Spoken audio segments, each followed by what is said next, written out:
नमस्कार, आप देख रहे हैं नेक्स्ट नाइन स्पोर्ट्स और स्वागत है आपका हमारे खास अपडेट में। मैं हूं आपके साथ अभिलाष। भारत और न्यूजीलैंड के बीच एक बेहतरीन वनडे सीरीज खेली जा रही है। मुकाबला काफी टक्कर का होगा क्योंकि सीरीज में 1-0 भारत अप है और आगे बढ़ने की तैयारी कर रही है। आपको बता दें कि भारतीय टीम बे ओवल के मैदान पर दूसरा और तीसरा वनडे खेलेगी। ये मैदान जो है ये एक ऐतिहासिक मैदान तो है ही, लेकिन साथ ही इस मैदान पर जमकर रनों की बारिश होती है।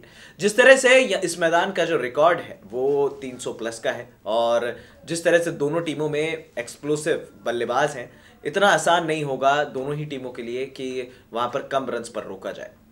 हालांकि यहाँ पर भी साइड बाउंड्रीज काफ़ी छोटी हैं। रग्बी के मैदान थोड़े से न्यूजीलैंड में होते हैं तो मैदान स्ट्रेट फॉरवर्ड बड़े होते हैं, स्ट्रेट और बैक पर, लेकिन जो साइड बाउंड्रीज होती हैं वो काफ़ी छोटी होती हैं। तो इस वजह से थोड़ा सा जो शॉर्ट बॉल है यहाँ पर कम फेंकी जाती है, क्योंकि जो भी गेंदबाज शॉर्ट बॉल डालता है उसे पुल पर या तो छक्का लगता है या तो कट पर छक्का लगता है।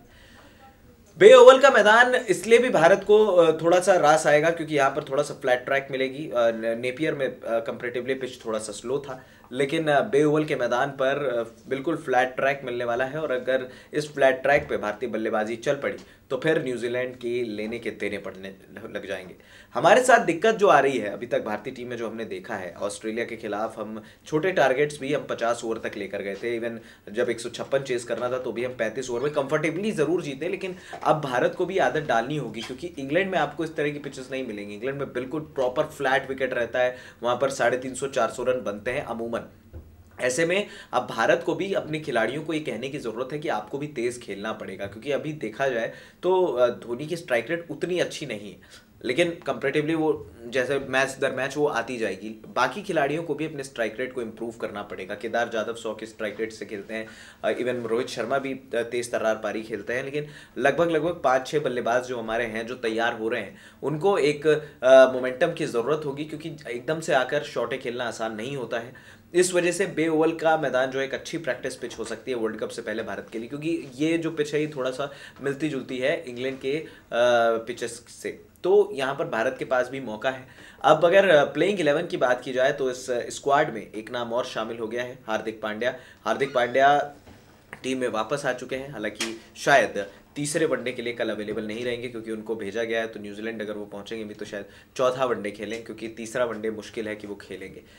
बड़ी बात यह है कि भारत का अब 17 लोगों का स्क्वाड हो गया है। क्या पांड्या की जगह विजय शंकर को एक मौका और दिया जाएगा? विजय शंकर क्या खेलेंगे? क्योंकि ये तो है कि टीम को जरूरत है हार्दिक पांड्या की। शिखर धवन भी कह चुके हैं, विराट भी कह चुके हैं, इवन रोहित भी कह चुके हैं कि हार्दिक की कमी खल रही है, क्योंकि एक ऐसा ऑलराउंडर आपको चाहिए जो थोड़ा सा एक्सप्लोसिव हो, लंबी लंबी हिटें मार सके और थोड़ा सा तेज खेले। क्योंकि जब आप तेज नहीं खेलते हैं तो फिर आपको दिक्कतों का सामना करना पड़ता है। डाउन दी ऑर्डर आपके पास एक ऐसा बल्लेबाज है जो आपको लंबी हिटें मार के दे सकता है। तो कहीं ना कहीं हार्दिक पांड्या एक क्रूशियल फैक्टर निभाएंगे। उस प्रोग्राम में भी हम बात करेंगे कि क्या सस्पेंशन है क्या नहीं है, लेकिन फिलहाल अगर प्लेइंग 11 पर नजर डालें तो भारत की प्लेइंग 11 जो है वो थोड़ा सा मेरे ख्याल में इस मैच में थोड़ा चेंज करेगा भारत भी, क्योंकि अंबती रायडू की वो लय नजर नहीं आ रही है। रायडू लगातार खराब फॉर्म से जूझ रहे हैं, गेम को रोक दे रहे हैं। पिछले नेपियर वनडे में नॉट आउट जरूर गए थे, लेकिन जहां पर मोमेंटम आपके साथ था, आपको जाकर रन चेक करने चाहिए थे, आप वहां पर 23 गेंदें खेलकर 12-13 रन बनाकर आ रहे हैं। तो ये थोड़ा सा चिंता का सबब तो है, क्योंकि नंबर 4 की जो पोजीशन होती है वो बड़ी क्रूशियल होती है और इस पोजीशन पे अगर फिर बल्लेबाज अगर रन्स नहीं कर पाता है तो फिर ये दिक्कतों का सामना उसको करना पड़ता है। यहाँ पर भारत के लिहाज से अगर देखा जाए तो ठीक है, बल्लेबाज फॉर्म में आए हैं, क्योंकि धोनी की फॉर्म भारत के लिए सबसे बड़ी खबर लेके आई, क्योंकि महेंद्र सिंह धोनी साल 2018 में रन्स नहीं किए थे, लेकिन अब वो फॉर्म में आ चुके हैं। तो मिडिल ऑर्डर अब थोड़ा बैलेंस दिख रहा है। इवन केदार जाधव ने भी रन्स किए हैं, तो अब कॉन्फिडेंस आहिस्ता आहिस्ता भारतीय टीम का वापस आ रहा है। क्योंकि पिछले 12-16 महीनों में भारत की बल्लेबाजी गेंदबाजी जितनी बेहतर हुई है उतनी ही खराब बल्लेबाजी हुई है। हमने साउथ अफ्रीका में साउथ अफ्रीका को हराया, उस समय भी हमारा बैटिंग ऑर्डर काफ़ी अच्छा था। लेकिन अब भारत को सोचने की ज़रूरत है कि वर्ल्ड कप में क्या ये टीम के साथ आप जीत पाएंगे, क्योंकि दिनेश कार्तिक को अगर आप नंबर 6 खिलाना चाहते हैं तो फिर आपको उनको रेगुलर खिलाना पड़ेगा। दिनेश कार्तिक को आप 1 मैच या 2 मैच खिलाते हैं फिर आप बाहर बिठा देते हैं। तो स्क्वाड में चेंजेस बेहद ज़रूरी हैं। हो सकता है कि राइडू को अगले मैच में बाहर बिठा दें, लेकिन जिस तरह से कप्तान का कॉन्फिडेंस है, धोनी का कॉन्फिडेंस है उन पर, तो मेरे ख्याल में शायद राइडू को मौका अभी दिया जाएगा। लेकिन अगर टीम के प्रोस्पेक्टिव से सोचा जाए तो अंबती राइडू की जगह प्लेइंग 11 में बनती नहीं है। नंबर 4 नंबर 5 धोनी शफल होंगे, क्योंकि यहाँ पर डिपेंड करता है कि आप क्या टारगेट चेज कर रहे हो, कितने टारगेट की आपको ज़रूरत है। यहाँ पर नंबर 4 नंबर 5 जाधव और धोनी में चेंज होता रहेगा। लेकिन 6 नंबर पर आपको एक ऐसा बैट्समैन चाहिए जो टेक्निकली साउंड भी हो और लंबी लंबी हिटें भी मारना जानता हो। एज ऑफ नाउ यहाँ पर कार्तिक परफेक्ट है। ऑस्ट्रेलिया में हमने देखी उसकी झलक, अच्छी 12 गेंदों में 24 रन किए थे, मैच जिता कर आए थे, तो एक कॉन्फिडेंस मिला, बूस्ट मिला एडिलेड वनडे में उनको। और उसके बाद फिर उनको मौका दिया गया कि भाई आप जाइए और बेहतर क्रिकेट खेलिए। तीसरे वनडे में फिर कार्तिक थे, हालांकि बल्लेबाजी नहीं आई, लेकिन अब भारत को भी सोचना पड़ेगा कि आपके पास अब आपके बंच में है क्या। ऋषभ पंत इस टीम में नहीं है, लेकिन जब ऋषभ पंत को टीम में ज्वाइन कराया जाएगा तो फिर किस खिलाड़ी की बलि, कौन सा बल्लेबाज आप बाहर भेजेंगे? क्या अंबती रायडू बाहर जाएंगे, क्या जाधव बाहर जाएंगे? क्योंकि जाधव का तो सीन है ही नहीं, क्योंकि गेंदबाजी भी डाल सकते हैं, अच्छी बैटिंग भी कर सकते हैं, प्लस दिनेश कार्तिक सीनियर खिलाड़ी हैं, तो उनको आप बाहर नहीं बिठाएं। ऐसे में गाज गिर सकती है या तो फिर शुभमान गिल पर, या फिर यहाँ पर हो सकता है कि अंबती रायडू को बाहर बिठाया जाए, क्योंकि ऋषभ पंत का टीम में होना बड़ा ज़रूरी है। ये हम भी कई दिग्गज भी कह चुके हैं, क्योंकि एक पिंच हिटर जब आपकी टीम में मौजूद रहेगा तो आपके पास ऑप्शन रहेगा, फिर आप खिला सकते हैं। डिपेंड्स ऑन विकेट कि विकेट कैसा बिहेव करेगी, क्योंकि फ्लैट ट्रैक जब आप लेते हैं तो फ्लैट ट्रैक में लंबी लंबी हिटें लगती हैं और फिर वहाँ पर ऋषभ पंत क्रूशियल हो जाते हैं। अगर ग्राउंड बड़ा भी है तो वो बाउंड्रीज क्लियर करने का हुनर रखते हैं। ये सवाल ही उठता है कि अगर आप ऋषभ पंत को लेकर आएंगे तो क्या आप 3 विकेट कीपर लेकर जाना चाहते हैं? क्योंकि आपके पास फिर क्या, मतलब थोड़ा सा कंफ्यूजन तो हो गया है। लेकिन एज ऑफ नाउ भारत की वर्ल्ड कप टीम तैयार लग रही है। तीसरे पेसर के रूप में आपको मोहम्मद शमी मिल चुके हैं, भुवनेश्वर कुमार आपके पास हैं, जसप्रीत बुमराह आ जाएंगे तो आपका पेस अटैक मजबूत हो जाएगा। प्लस आपके पास 2 बेहतर रिस्ट स्पिनर्स हैं।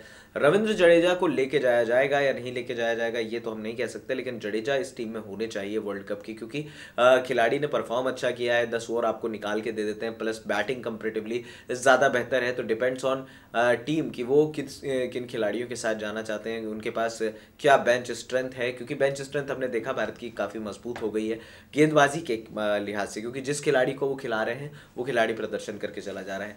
क्या विजय शंकर को ड्रॉप कर दिया जाएगा इस टीम से? क्योंकि विजय शंकर भी एक ऑलराउंडर हैं, रन्स कर सकते हैं। हालांकि अभी मौका नहीं मिला है उनको, लेकिन मौका अगर मिलेगा, गेंद अच्छा डाला है उन्होंने ये, क्योंकि केन विलियमसन की विकेट मिल जाती नेपियर में उनको अगर खेलते तो, लेकिन कंपेरेटिवली नहीं मिला, क्योंकि हमने देखा मेलबर्न में उन्होंने 5 ओवर डाले, इसके बाद 4 ओवर नेपियर में डाले, तो बहुत ज़्यादा इकॉनमी उनकी नहीं रही है शुरुआत के हिसाब से। इंडिया के लिए भी अच्छा खेले हैं, कई अर्धशतक उन्होंने ठोके हैं।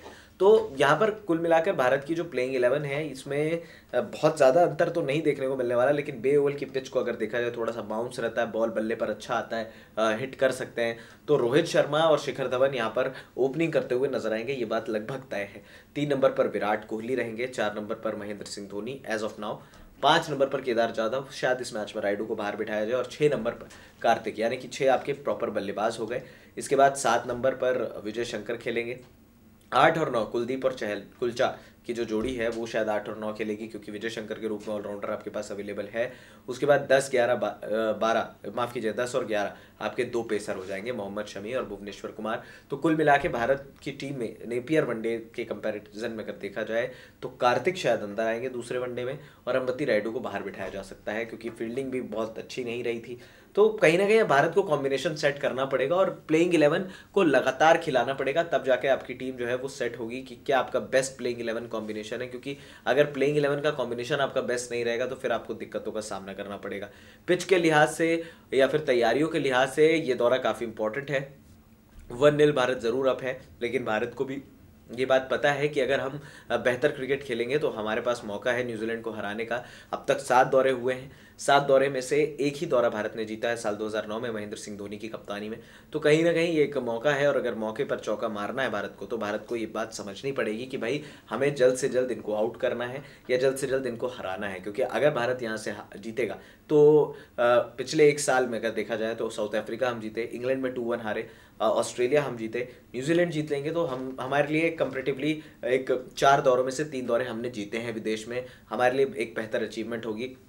जिस तरह से हमने साउथ अफ्रीका भी बहुत बुरा हराया, वो भी एक चिंता का सबब बाकी टीमों के लिए है, क्योंकि भारतीय टीम अब लय में लौट आई है। धीरे धीरे भारत की गेंदबाजी बेहतर होती जा रही है, तो मौका है। अब मौके पर क्या विराट कोहली चौका लगाएंगे या फिर उनकी टीम बेहतर करेगी, ये भी देखना काफ़ी दिलचस्प होने वाला है। आपकी क्या राय है प्लेइंग 11 को लेके, वो हमें ज़रूर भेजें। फिलहाल इस खास प्रोग्राम में इतना ही। आपको बता दें कि 26 जनवरी यानी कि कल खेला जाएगा बेओल में ये मुकाबला, और चौथा वनडे 28 जनवरी को, माफ़ कीजिएगा, तीसरा वनडे 28 जनवरी को होगा इसी मैदान पर। बने रहेंगे आपके साथ, लगातार अपडेट पहुंचाते रहेंगे। फिलहाल हमें दे दीजिए इजाज़त, और हाँ, हमारे चैनल नेक्स्ट 9 स्पोर्ट्स को सब्सक्राइब करना मत भूलिएगा। नमस्कार।